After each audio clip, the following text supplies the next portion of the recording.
do one full worksheet, actually, the one with U substitution. So it was a bit of a teaching aspect at the same time because I want to go over the more elaborate type. So I'm going to do some of those this morning, but I did the whole worksheet on the video and uploaded it last night. So you'll have that. So we're going to play with U substitution right now. So we're doing some of the homework problems? Yes. Okay. What's the one we did yesterday? I don't know, I don't think we finished it. Maybe you decided. Maybe other people. Maybe I was like, oh, it's time to go because I talked to the end of the I class. think so. I don't know. So I've decided today to do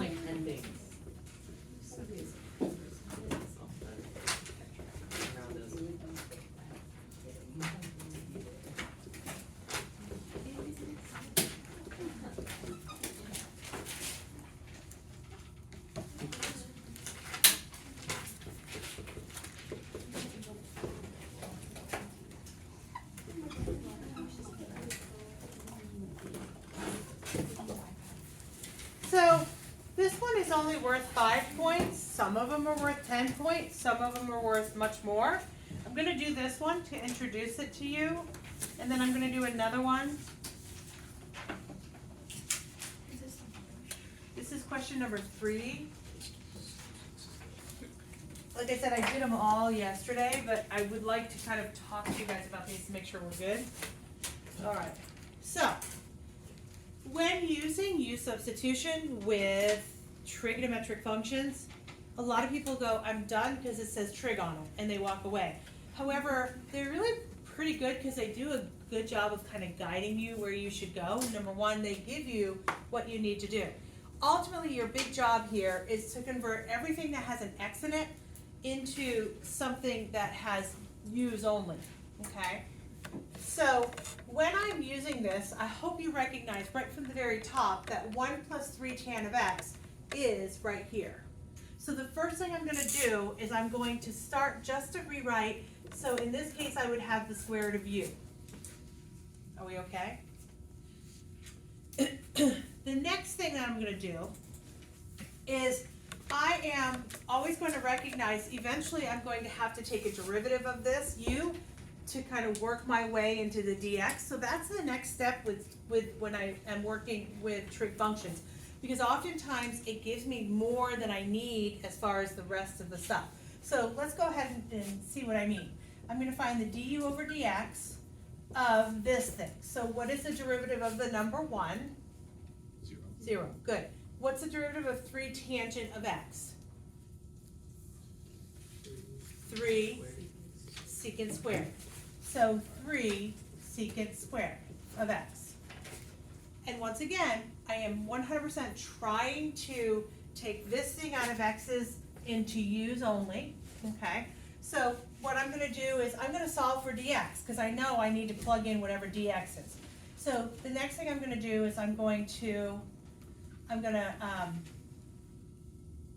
solve for dx. Let me just do it this way. I'm going to multiply the dx over.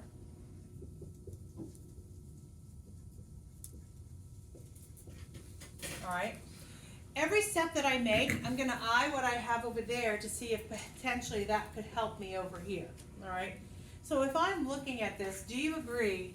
I have a d of x, but what is the cosine in the bottom? Could it also be written as? It's 1 over cosine squared, which is equal to secant squared. So do you agree that this is actually this?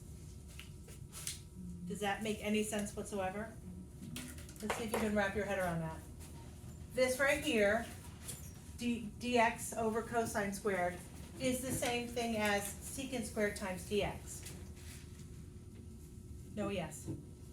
I could rewrite this.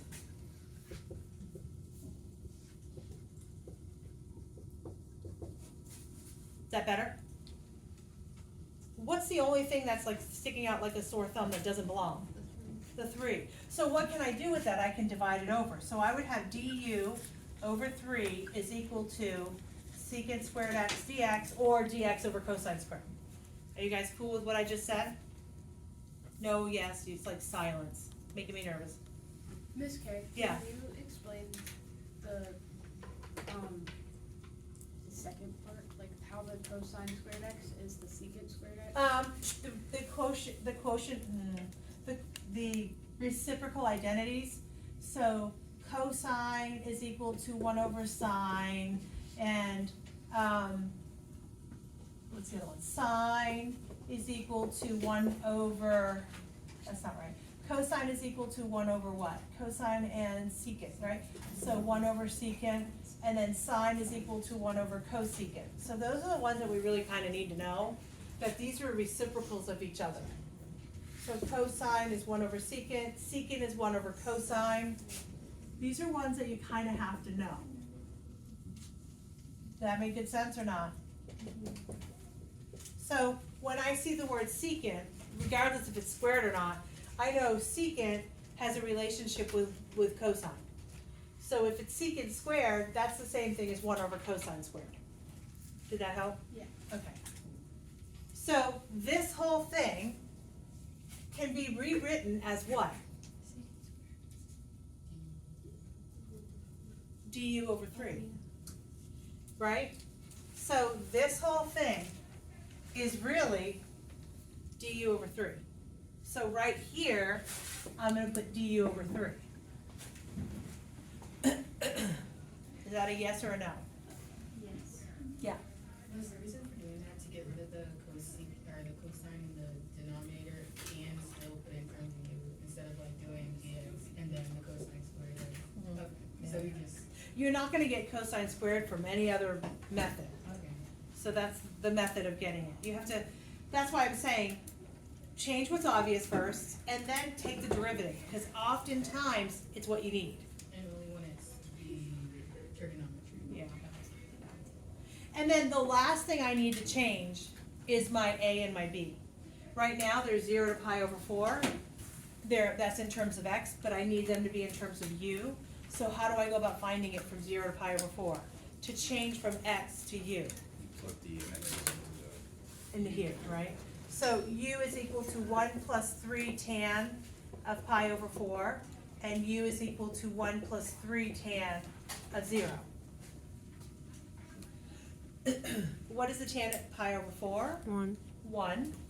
So this is 1 plus 3 times 1, which is 4. So what was pi over 4 is now 4. Are we cool? And then the next guy, what's tan at 0? 0. Mm-hmm. So 1 plus 3 times 0 is 1, so now it's 1.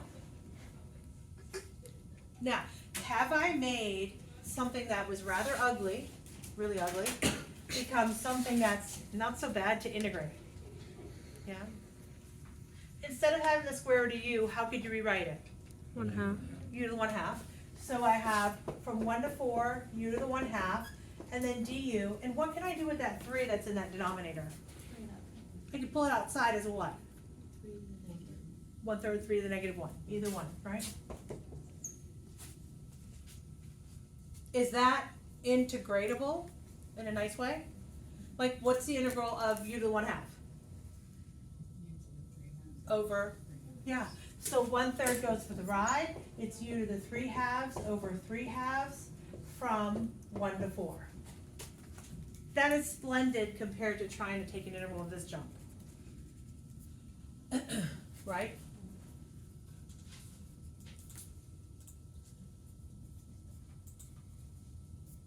Now it's opening up. Okay, so I'm gonna take this denominator and flip it up, and then I'm gonna plug in 4 and 1, and then I'm gonna clean it up. So 4 to the 3/2 is 8, because the square root of 4 is 2, 2 to the 3rd is 8.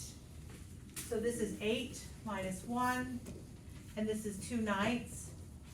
So this is 14 over 9. And that's the answer. Was it awful? this more as being really bad out there? Should I open the door and say, please, people are trying to teach? I think.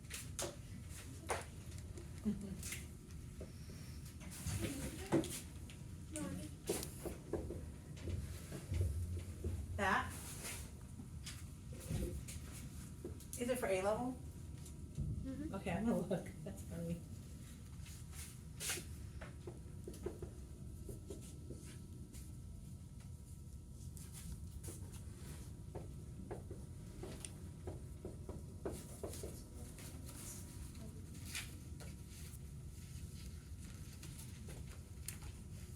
Does it have an A to B? Does it have an A to a B? It does. Just the sign Is of, that sign squared? the sign of 2x. Sign of 2x. Better? 0 to pi over 2.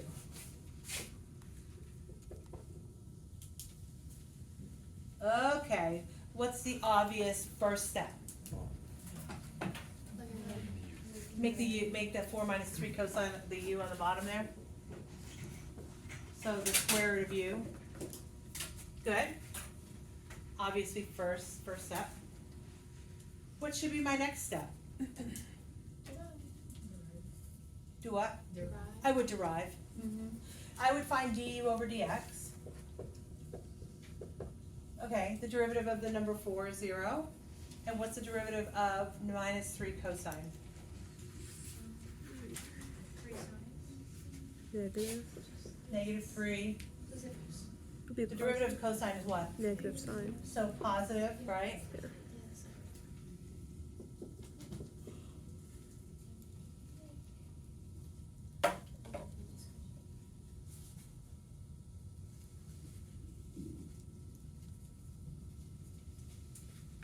Okay, so now if I'm plugging in du, there's really nothing I can do yet that's gonna help. I'm gonna multiply both sides by dx, right? So and really I wanna get rid of dx. Usually it's nice and it kind of cleans it up for me, so let's go ahead and divide. We got du, right? So far so good. And that's going to be over 3 sine of x is equal to dx. Are you following my lead? I just solved for dx. So over here, I'm gonna have du over 3 sine of x. Not gonna panic. There's still x's in there, but I'm not gonna panic, okay? Are we cool? So now I'm looking at what I have left on top here. 9 sine of 2x. Have we learned anything about sine of 2x? It's a double angle, yeah, beautiful. And looking at your bright colored sheet of paper, what is, Also 2 sin x. okay, so you're telling me I have the 9, it's kind of a pain, and then I know it's 2 sine of x, cosine of x? Okay, did I lose anybody there, or are we cool? Okay, not panicking yet, because I still have things that I can do with this. So talk to me a little bit about what's happening. Is there anything I can do first? Is there something special I can do up there? Just by looking at what I got? Cancel sin x. 3 sin x. Cancel signs of x. Okay, so cool. That was nice. Anything else I can cancel? 3. Okay, so I can take this 3 and make this a 3. All right, I'm good. So let me just clean her up a little bit. I've got 6 cosine of x, a du, over the square root of u. So far, so good. I still have to handle my a and my b. However, I still get the word cosine of x. I need it in terms of u. Is it at all possible to make the word cosine of x become something in terms of u? How?